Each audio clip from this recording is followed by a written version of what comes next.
অসম নগালেণ্ড সীমান্ত মেৰাপানী টাউন উচ্চ মাধ্যমিক বিদ্যালয় দুদিনীয়া কাৰ্যসূচীৰে আয়োজন কৰা সোণালী জয়ন্তী বৰ্ষৰ উৎসৱ আজি সফল সামৰণি পৰে।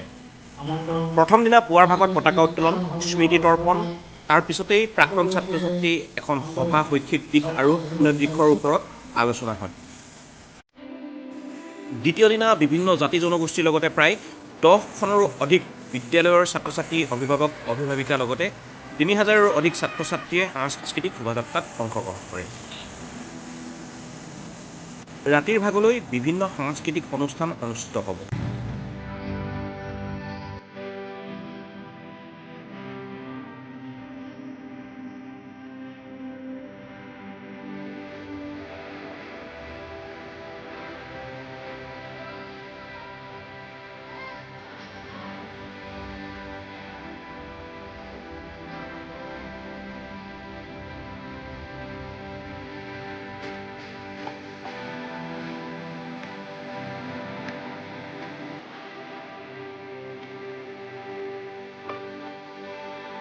মেৰাপানীৰ পৰা জোন গগৈৰ সহযোগত খবৰ গোলাঘাট।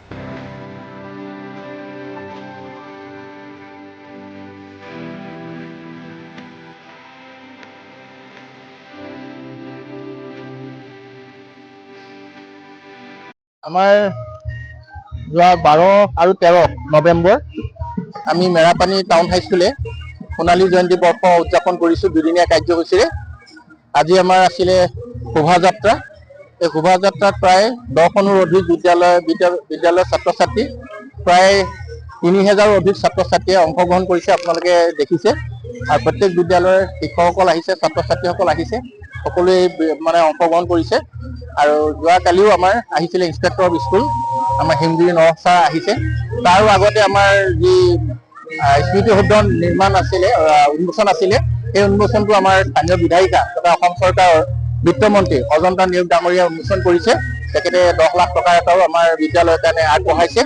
গতিকে আমাৰ আজি অতি উলহ মালহেৰে আমাৰ দুদিনীয়া কাৰ্যসূচীৰে মেৰাপানী টাউন হাইস্কুলৰ 50 বছৰ হোৱা উপলক্ষত আমি সোণালী জয়ন্তী উদযাপন কৰিছোঁ। বিভিন্ন দল, সংগঠন, স্থানীয় বিদ্যালয়সমূহ আমাক সহায় কৰিছে। আমাৰ খুবেই এটা ভাল পৰিৱেশ। আৰু আজি ইয়াৰ পাছতো আমাৰ মুকলি সভা আছে, তাতো বিভিন্ন ব্যক্তিসকলৰ তাত সমাগম ঘটিব। আৰু ৰাতিলৈ সাংস্কৃতিক সন্ধিয়াও আছে। আমাৰ বিভিন্ন বিদ্যালয়ৰ ছাত্ৰ ছাত্ৰীসকলে অংশগ্ৰহণ কৰিব। গতিকে এই ধৰণে আমি আজি এটা প্ৰচেছন কৰি আহিলোঁ। আমি বৃহৎ কলেবৰত প্ৰায় 4-5 হাজাৰ মান হ'ব, শিক্ষক শিক্ষয়িত্ৰী, ছাত্ৰ ছাত্ৰী, অভিভাৱকৰ লৈ আমি এটা প্ৰচেছন, আপোনালোকে দেখিছে, বৃহৎ এটা প্ৰচেছন আমি কৰি পেলাই এতিয়া আহি আছোঁ। এই মেৰাপানী টাউন হাইস্কুলত উপস্থিত হৈছোহি আহি।